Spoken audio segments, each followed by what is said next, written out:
waxaa guud ahaanba Somaliland ka sii socda ololaha doorashooyinka Somaliland oo galay maalintii saddexaad waxaana maanta dabaaldegaya fooladaynta u lahaa xisbiga isbaldaldoonka ah wadani halkani waa fagaaraha khayriyada magaalada Burco waxaana maanta soo buuxdhaafiyay kumanaan kamid ah taageerayaasha xisbiga wadani oo lulayay calanka astaanta waa xisbiga wadani isla markaana muujiyay xuduudda taageero xisbiga wadani ku leeyahay magaalada Burco dowlad tuskan ay taageerayaasha wadani ku soo bandhigay khayriyada Burco waxaa kala soo qayb galay wafdi uu hogaaminayay wasiirkii hore arrimaha dibadda Somaliland Maxamed Biixi Yunis haatana kamida saraakiisha sarsare xisbiga wadani taageerayaasha isbeddeldoonka xisbiga wadani oo maanta cududooda taageero muujiyay waxa la hadlay mas'uuliyiinta xisbiga wadani ee gobolka Togdheer siyaasiyiinta kala ah Muniir Axmed Cigaal Bashiir Cabdi Xariir Maxamed Biixi Yunis iyo mas'uuliyiin kale waxaana taageerayaasha wadani ku booriyeen inay codkooda siiyaan xisbiga wadani wadani ha guulaysto walaalayaal xisbiga wadani وحزبي isbedelka وحزبي dimuqraadiyadda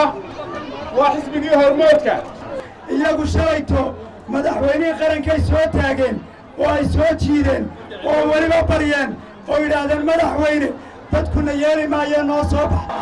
annaga laakiin waa taageerayaal caadiya waa dadaan gacan ku rimisanayn waa dadaan tuuyo qaadanayn waa dadaan gawaadhin la siin waa dadaan lacag lagu iibsan واتدان عاقل لو ترين واتدان لحسر ادين واتد iyagu isu soo abaabulay aad iyo aad baa mahadsantiin boqolkiiba 80 wadani baa burcale ha ku habsaamina kulmiyo udinay kaaga badisana waa laga yaabaa Allahu akbar waxaan idin sheegayaa kaliya reer burcale kalmad kaliya waxay la ka fadhiya والله ما يينا كاركي وافرتهم فرتا كنت قالما وافرتنا وحين قال كرينا وافرتنا وحين على كهلينا وافرتنا وحين عبد الرحمن وافرتنا وحنا تيشيرتين حسبنا طلبيه انتو دلتا قبطي $100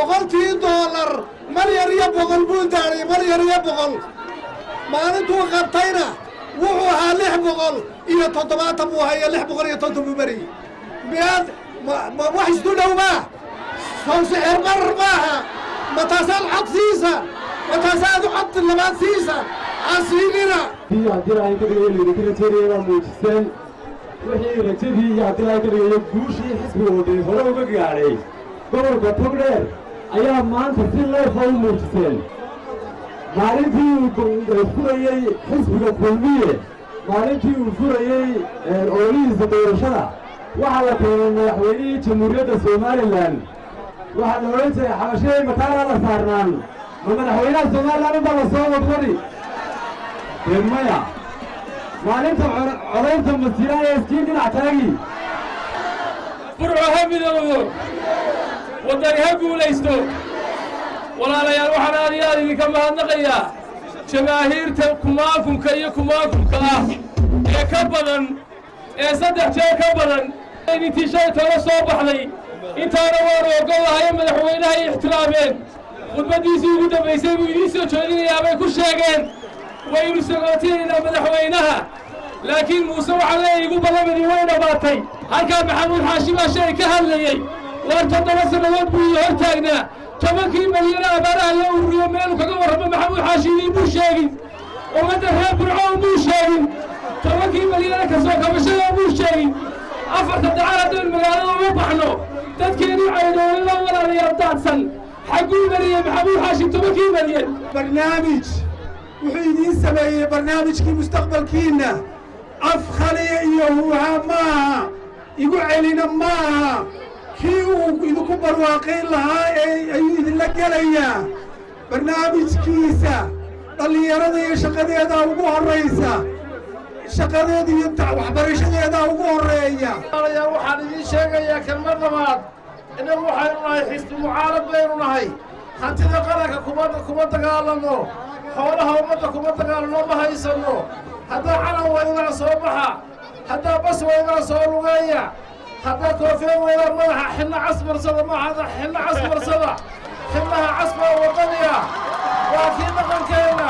walaalayaal cid ha sugina ha iscalaananina basasna looga keenaha odanina ilaa guusha maalinta aynu gaadhayno fartiinna ku muujiya fartiinna ku muujiya walaalayaal qabyaalada ilaaliyo burcayaan la qaybin waxaan idin leeyahay waxaa iimaankiinaa la iibsanayaa iimaankiinaa la baayici doonaa shilimaan laydinla iman doonaa walaa waxaynu xalay telefishinka ka daawanaynay qaar aflagaadaynaya hoggaamiya xisbiga waddani madaxweynaha mustaqbalka aflagaadaynaya innagu cidna ma aflagaadayno walaalayaal waxaan idin leeyahay markaad dareertaan rabshadda inaga ilaaliya taageerayaasha xisbiyada kalaha isku dhicina ninka burco qaybinaya waa ninka idinka doonaya inaad gaadhiga kulmiyo shiidaan inaad taageerayaasha kulmiyo caydaan ninkaasaa burco qaybinaya ninkaasaa waddani jabinaya guushoodu waxa weeye burco la qaybiyo baabuurta xisbiyada uxid iyo kulmiyo ka baydho ha taabanina sacabka u garaaco hambalyadaha markay idin dhaafayaan guusheenna waa taa allahu akbar allahu akbar allahu akbar fatxun wanasar waddani weer mustaqbalka insha allah ha ilaabina insha allah waynu guulaysaynaa dhaha insha allah waynu guulaysaynaa dhaha ilaahay wuxuu reebo ilaahay wax ku xidha wasalaamu calaykum waraxmatullahi wabarakaatu wuxuu ku guulaystay inuu kala qaybiyo wuxuu ku guulaystay inuu burco laba ka dhigo wuxuu ku guulaystay inuu maanta murashax keenayna kala qaybiya waxaannu idin leenaha walaalayaal waxaannu idin wadnaa murashax guul keenay oo idin midaynaya oo aan idin kala firdhinayn oo isku kiin ururinayabubakar sidiiq ninka hoggaamiyahayi waa in hantidiisa la ogaadaa waa inuu hanti u haysta la ogaadaa waxaa la yidhi waxaa raacay mafiiqyar iyo musbaar iyo yeerbad wuu soo celiyey maanta ka doonaya murashaxnimada hantidii ummadu haystaa hantidiinnii buu haystaa waa markaasaa inaan wadi karaa markaasaa inaan midayn karaa markaasaa wax inoo qaban karaa cabdiraxmaan rooble cabdilaahi cabdiraxmaan trike telefishka caalamiga kalson t v magaalada burco